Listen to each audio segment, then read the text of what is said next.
Hello guys, so sa video na ito, tuturuan ko kayo kung paano nga ba gumawa ng thumbnail sa ating YouTube channel kagaya nito.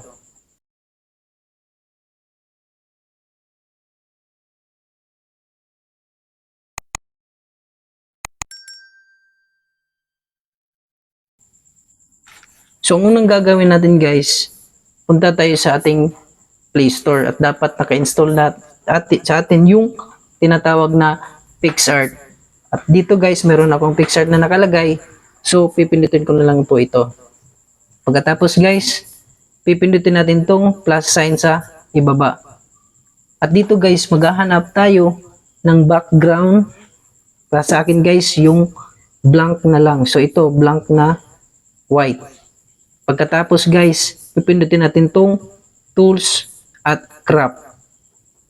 So dito guys, i-resize natin yung background kung saan natin gagamitin yung ating thumbnail. So syempre sa YouTube tayo guys, ang pipindutin natin itong 16:9 or nandito sa kabila, ayan, may YouTube na nakalagay. So sa akin guys, ito lang.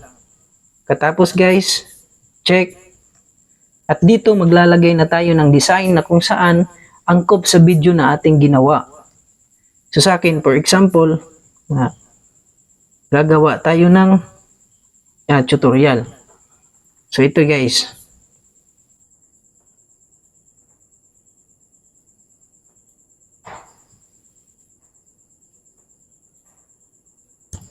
So ayan. Ganito po yung text na aking gagawin. So nasa sa inyo na guys kung lalagyan nyo ng design. So lalagay tayo ng design. For example, yung mga effect at colors, black. So ayan.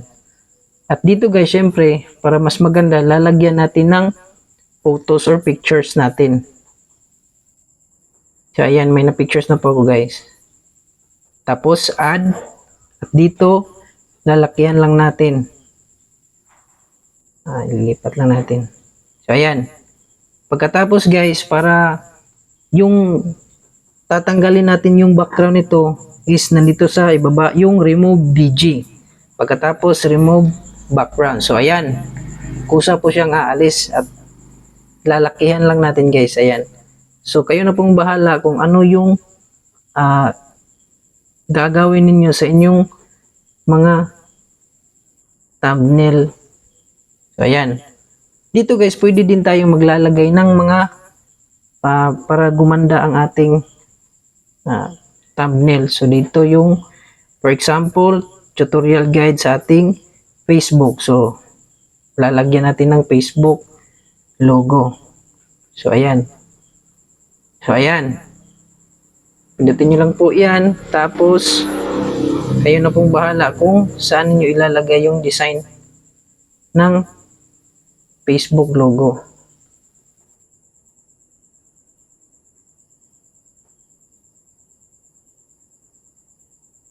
So ayan. Pagkatapos guys, pindutin niyo po itong check at itong arrow sa taas, tapos gallery. Ayan, na-save na po siya. So ganun lang po gumawa ng thumbnail sa ating YouTube channel. So sana po may natutunan kayong sa aking tips na ibinigay at sana po suportahan ninyo ang aking Facebook page at YouTube channel. Maraming salamat. Bye-bye.